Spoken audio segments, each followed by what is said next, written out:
जय हिंद एवरीवन, स्वागत है आपका वी नेशन ट्रिपल वन के एक नए एपिसोड में जो आपके लिए लेकर आते हैं इंडियन डिफेंस की प्रमुख अपडेट्स को सबसे पहले। तो चैनल को सब्सक्राइब करना मत भूलिएगा। आज के इस वीडियो में हम पहले बात करने वाले हैं defence research and development organisation के एक ऐसे कदम के बारे में जो कि भारत की ड्रोन वॉरफेयर की जो पूरी की पूरी स्थिति है उसको परिवर्तित करने की क्षमता रखती है।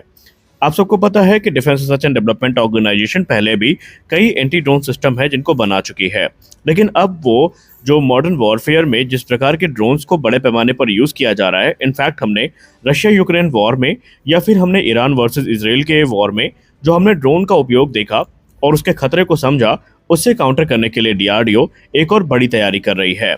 रिपोर्ट में बताया गया है कि डीआरडीओ इस समय ऐसे ड्रोन किलर्स की तरफ देख रही है जो कि ज़्यादा प्रभावी हो और इनका यूज़ करना भी हमारे लिए ज़्यादा कॉस्ट इफेक्टिव हो। देखिए, आजकल युद्ध में सस्ते ड्रोन्स का जो चलन है वो बहुत ज़्यादा हो रहा है, जैसे कि हेक्साकॉप्टर हो गए, छोटे अनमैन एरियल व्हीकल हो गए या फिर लोइटरिंग म्यूनिशंस हो गए, और इनका इस्तेमाल बहुत बड़े पैमाने पर हो रहा है। ये ड्रोन काफ़ी सस्ते होते हैं और इनमें से कुछ ड्रोन तो हज़ारों या लाखों रुपए में भी बन जाते हैं, और इनको मारने के लिए आमतौर पर हम अपनी जो महंगी surface to air missile system missiles हैं इनको यूज़ करते हैं, या फिर हम एयर टू एयर मिसाइल जैसे कि मान लीजिए एग्जांपल के तौर पर एमरम हो गई, मीटियोर हो गई, अस्त्र हो गई, इनको यूज़ करते हैं। इनको इस्तेमाल करना काफ़ी महंगा भी होता है और असल में ये घाटे का सौदा भी होता है। उदाहरण के तौर पर अगर मान लीजिए 10 से 20 छोटे ड्रोन आ जाएं, तो उनको काउंटर करने के लिए आप आखिरकार कितनी बीवीआर मिसाइल्स को फायर करेंगे, और हर बार इनको मारने के लिए बीवीआर मिसाइल को फायर करना अफोर्डेबल भी हमारे लिए नहीं होगा, और इसीलिए डीआरडीओ समाधान पर काम कर रही है। डीआरडीओ का कहना है कि अगर थ्रेट ने अपना रूप बदला है तो उसको काउंटर करने वाले सिस्टम में भी जो कुछ बदलाव है वो होने चाहिए, और यहाँ पर डीआरडीओ ने दो अलग अलग रास्तों पर काम करना शुरू किया है, और दोनों मौजूदा सिस्टम को ही थोड़ा बदलकर इस्तेमाल करने के हैं ताकि नया हथियार बनाने की ज़रूरत ही ना पड़े। पहला रास्ता है 70 और 80 के जो रॉकेट हैं इनको air to air drone killer बनाना, यानी हवा से हवा में मार करने योग्य बनाना।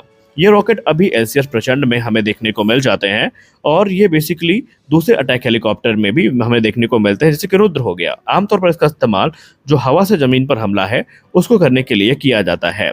डीआरडीओ इनको एयर टू एयर वेरिएंट में कन्वर्ट करना चाहता है, और वो कैसे? यहाँ पर लेजर या इंफ्रारेड गाइडेंस का इस्तेमाल किया जाएगा।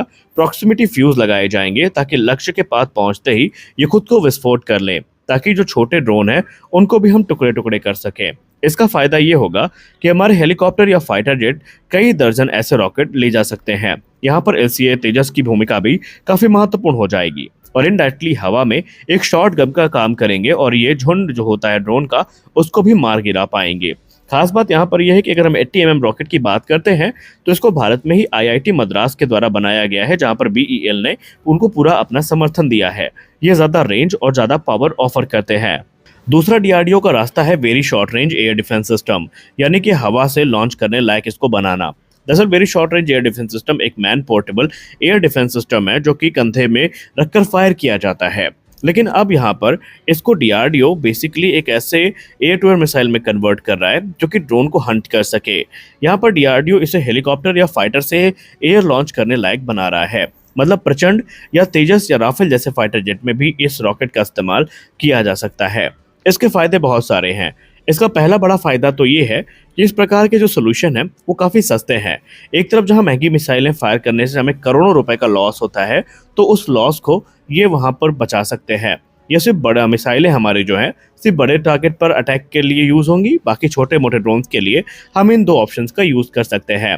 दूसरा बड़ा फायदा ये है कि क्योंकि अब इसको भारत में ही बनाया जाएगा तो कोई विदेशी निर्भरता भी नहीं होगी, और हम अपने ज़रूरत के हिसाब से जो क्वांटिटी है उसको मैनेज कर पाएंगे। तीसरा बड़ा फायदा है कि हम इसको तेजी से डिप्लॉय कर सकते हैं। एसएस प्रचंड जो कि एक हाई एल्टीट्यूड पर अटैक करने वाला हेलीकॉप्टर है, उसे बहुत सारी खूबियां हैं और वो इन ड्रोन्स को आसानी से मार गिराएगा। दुनिया में ऐसा भी ट्रेंड है जैसे कि अमेरिका अपने 70 रॉकेट को ड्रोन किलर बना रहा है, तो डीआरडीओ भी अमेरिका के प्रकार से इसी प्रकार अपना जो प्रोग्राम है उसको स्वदेशी तौर पर आगे बढ़ा रहा है। यानी संक्षिप्त में बात करें तो डीआरडीओ महंगे मिसाइल के बजाय सस्ते रॉकेट और very short range air defence system को अपग्रेड करके ड्रोन स्वार्म के अगेंस्ट लड़ने के योग्य बना रहा है। ये भारत के लिए एक किफायती और एक नया तरीका है, और भविष्य के युद्ध के लिए डिफेंस एक्सपर्ट्स इसे बहुत महत्वपूर्ण भी मानते हैं। तो यहाँ पर स्पष्ट है कि डीआरडीओ दो ऑप्शन पे काम कर रहा है। अब ये तैयार कब तक होते हैं ये देखना हमारे लिए बहुत ज़्यादा इंटरेस्टेड होने वाला है। और हम आशा करते हैं कि ये सिस्टम बहुत जल्दी तैयार कर लिया जाए। हमारी अगली और बड़ी अपडेट आ रही है ट्विन इंजन डिग बेस्ड फाइटर को लेकर के। ट्विन इंजन डिग बेस्ड फाइटर को लेकर हाल ही में कुछ जो विवाद है वो ये हुआ था कि जब से रिपोर्ट सामने निकल के आई कि भारतीय नौसेना के लिए जो अतिरिक्त राफेल एम है वो कंसीडर किए जा रहे हैं, तो वहीं ये माना गया कि क्या जो ट्विन इंजन डिग बेस्ड फाइटर प्रोग्राम है वो अब खतरे का सामना करने वाला है, क्या ये कैंसिल हो सकता है। तो आज की रिपोर्ट इसको लेकर काफी महत्वपूर्ण है। देखिए, हमें ये चीज़ समझना होगा कि ट्विन इंजन डिग बेस्ड फाइटर बन क्यों रहे हैं। उसके बाद से कभी ये डिबेट होगी ही नहीं कि कैंसिल होंगे या नहीं। देखिए, भारतीय नौसेना अभी मिग 29K को ऑपरेट करती है बड़ी संख्या में। बड़ी संख्या का मतलब 40 से ज़्यादा। लेकिन इन विमानों में कई समस्याएं हैं। बेसिकली यहाँ पर मेंटेनेंस ज़्यादा है, रिलायबिलिटी कम है और पेलोड कैरिंग कैपेसिटी काफ़ी सीमित है। और इसीलिए भारत एक नया modern twin engine naval fighter बनाना चाहता है जो ज़्यादा पावरफुल हो, ज़्यादा पेलोड को ले जा सके, मॉडर्न सेंसर और वेपन्स को कैरी कर सके। अब एयरक्राफ्ट कैरियर से आसानी से इनको ऑपरेट भी किया जाए, ये भी यहाँ पर ध्यान में रखा गया है। और रही बात राफेल एम की, तो राफेल एम भारत में हाल ही में इनकी डील हमने फाइनलाइज करी है जो कि 2028 से मिलने शुरू हो जाएंगे। इनका मुख्य काम होगा तुरंत कैपेबिलिटी गैप को भरना, आईएनएस विक्रांत और आईएनएस विक्रमादित्य से ऑपरेट करना। लॉन्ग टर्म सोल्यूशन के तौर पर जो टेडबीएफ है यही काम में आएगा, ना कि राफेल एम। अब यहाँ पर प्रोजेक्ट किस स्टेज में है? देखिए, ट्विन इंजन डिग बेस्ड फाइटर को लेकर बहुत सारी अफवाहें उड़ी कि ये प्रोग्राम बंद हो चुका है, जबकि ऐसा बिल्कुल भी नहीं है। इस समय ट्विन इंजन डिग बेस्ड फाइटर का सबसे महत्वपूर्ण चरण चल रहा है जिसको हम क्रिटिकल डिजाइन रिव्यू बोलते हैं। इस स्टेज में पूरे एयरक्राफ्ट की जो डिजाइन है उसको फाइनल किया जाता है। स्ट्रक्चरल डिजाइन होती है, एवियोनिक्स जो है वो हमें देखने को मिलती है, रडार हो गया और जो वेपन इंटीग्रेशन है ये फाइनल होता है। और अगर ये रिव्यू इंडियन नेवी अप्रूव कर देती है तो प्रोजेक्ट आगे मिनिस्ट्री ऑफ डिफेंस के पास अप्रूवल के लिए जाएगा, जहां पर कैबिनेट कमेटी ऑन सिक्योरिटी के अप्रूवल मिलने के साथ ही प्रोटोटाइप डेवलपमेंट फेज शुरू हो जाएगा। अब इसमें पैसा कितना लगेगा? देखिए, अनुमानित जो लागत है इसकी 14,000 से लेकर 15,000 करोड़ रुपए के बीच में है और इस पैसे से प्रोटोटाइप बनेगा, टेस्टिंग होगी और प्रोडक्शन शुरू होगा। ट्विन इंजन डिग बेस्ड फाइटर की संभावित ताकत की अगर बात किया जाए तो टेडबीएफ को 4.5+ जनरेशन एयरक्राफ्ट में बनाने पर काम किया जा रहा है और इसके जो संभावित फीचर हैं वो ट्विन इंजन्स के होने वाले हैं, यानी इसको सेफ्टी वाइज अगर देखा जाए तो काफ़ी महत्वपूर्ण होगा। हैवी वेपन कैरिंग कैपेसिटी होगी, ऐसा रडार होगा, नेटवर्क सेंट्रिक वॉरफेयर कैपेबिलिटी होगी और इंडिजिनस वेपन का इंटीग्रेशन भी होने वाला है।